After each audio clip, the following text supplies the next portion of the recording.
मित्रों प्रणाम। आज का विषय है मनुष्य और प्रकृति की उत्पत्ति कैसे हुई। यह विज्ञान का विषय है या धर्म का। कृपया चैनल को सब्सक्राइब कर लें और बेल आइकॉन को भी प्रेस कर लो। मित्रों, दिल्ली की धर्म संसद में जो प्रकृति और मनुष्य की उत्पत्ति का विज्ञान बताया गया वह तो बड़ा ही विचित्र था। मनुष्य को आदम एडम या मनु ने पैदा किया या जीवन का क्रमबद्ध विकास हुआ, यह सोचने का विषय है। यह जीवन किसी एक व्यक्ति या दो व्यक्तियों के द्वारा पैदा नहीं किया गया। यह जीवन तो प्रकृति की क्रमबद्ध क्रिया का परिणाम है और क्रमबद्ध विकास के माध्यम से ही पैदा हुआ। धर्म के नाम पर अज्ञानता को बढ़ावा देना या आने वाली पीढ़ियों को अंधविश्वास से भर देना पूर्णतः अनैतिक है। यदि कोई एक समुदाय या पूरा समाज इन सब बातों में विश्वास रखेगा तो जीवन से चिंतन और वैज्ञानिक सोच समाप्त ही हो जाएगी। फिर तो जीवन केवल अंधविश्वास से ही चलेगा। प्रकृति और आदमी की उत्पत्ति कैसे हुई, इसको लेकर के धर्मों के अलग अलग विचार होते हैं। मुस्लिम कहते हैं कि अल्लाह ने बनाया, हिंदू कहते हैं इस प्रकृति को ब्रह्मा ने पैदा किया और क्रिश्चियन कहते हैं कि इस प्रकृति को गॉड ने रचा। परंतु सत्य तो केवल एक ही होता है, इनमें से कोई ना कोई तो झूठा ही है। धार्मिक लोग विज्ञान के आधार पर कोई बात नहीं करते और जो कुछ धर्म ग्रंथों में लिखा हुआ है उसी को सच मानते हैं तथा आपस में अपने वर्चस्व को सिद्ध करने के लिए कुतर्क और जिद पर उतर आते हैं।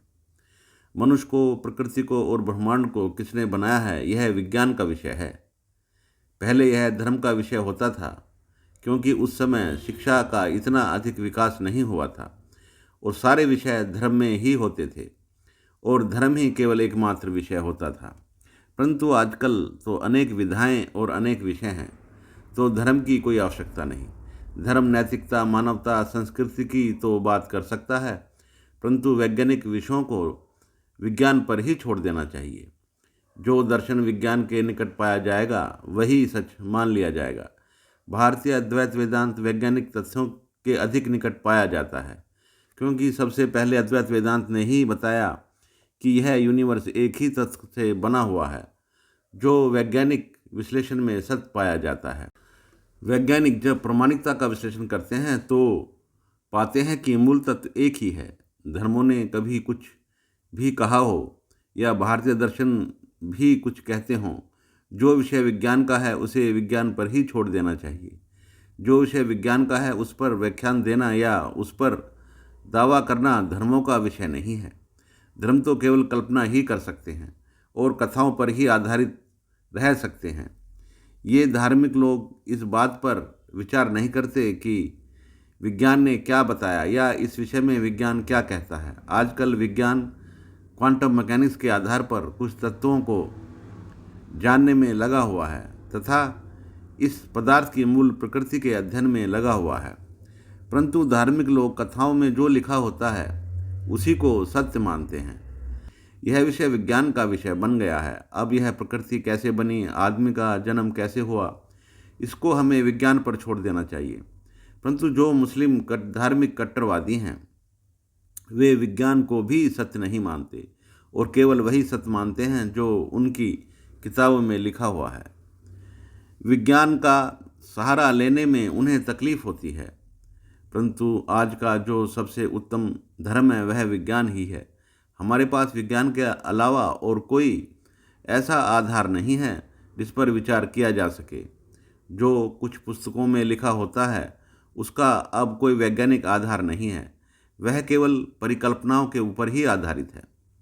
दुनिया को ब्रह्मा ने बनाया, अल्लाह ने बनाया या गॉड ने बनाया, लेकिन कैसे बनाया इस पर विचार भी नहीं करते। जब कोई तार्किक विषय उठता है तो वे उसको आस्था का विषय बना करके नकार देते हैं। क्या आने वाली पीढ़ियां प्रकृति के रहस्यों को केवल कथाओं से ही समझेंगी या विज्ञान से? ये धार्मिक लोग धर्म के नाम पर आने वाली पीढ़ियों में इतना अज्ञान भर देते हैं कि वे विज्ञान की ओर जाना ही नहीं चाहते और वैज्ञानिक बातों को स्वीकार ही नहीं करना चाहते। प्रकृति कैसे बनी, इंसान की उत्पत्ति कैसे हुई, यह विज्ञान का विषय है। इन सब बातों पर शोध लगातार जारी है। जीवन की उत्पत्ति हुई, डार्विन ने इस बात को समझा दिया, चाहे लोग उस पर भरोसा करें या ना करें। ब्रह्मांड की उत्पत्ति कैसे हुई, वैज्ञानिक इस पर कार्य करने में लगे हुए हैं। हमारे दार्शनिकों ने अद्वैत वेदांत के माध्यम से यह बता दिया। परंतु यह जो एक अनसुलझा प्रश्न है कि यह पदार्थ कहाँ से आया, पदार्थ की भिन्न भिन्न अवस्थाओं का तो पता लगा सकते हैं, परंतु ये अवस्थाएं कहाँ से आई या इनके पीछे का रहस्य क्या है, इनका पता लगाना मुश्किल हो रहा है। चलो यह मान लें कि यह प्रकृति किसी एक मूल तत्व की बनी हुई है, लेकिन वह भी कहाँ से आया, इसका पता लगाना तो आदमी के मस्तिष्क की सीमाओं से परे है। किस पदार्थ से क्या पदार्थ बना है, इस बात का तो पता चल जाता है, या यह पता चल जाता है कि यह यूनिवर्स अनेक डायमेंशन में बना हुआ है और शून्य से लेकर ब्लैक होल तक अनेक प्रकार की अवस्थाएं होती हैं। तो भी हम यह कैसे पता लगाएंगे कि यह मूल तत्व कहाँ से आया? और इसका उत्तर न तो धर्मों के पास है और न अभी विज्ञान के पास है। मित्रों, धर्म के नाम पर लोग केवल विवाद ही करते हैं, झगड़ा ही करते हैं और अपने वर्चस्व को सिद्ध करने के लिए झूठी कहानियां ही सुनाते हैं। इससे हानि यह होती है कि आने वाली पीढ़ियां भी केवल कल्पनाओं के ऊपर ही विश्वास करने लगती हैं और विज्ञान की ओर या तर्क की ओर जाने से कतरा जाती हैं। धन्यवाद।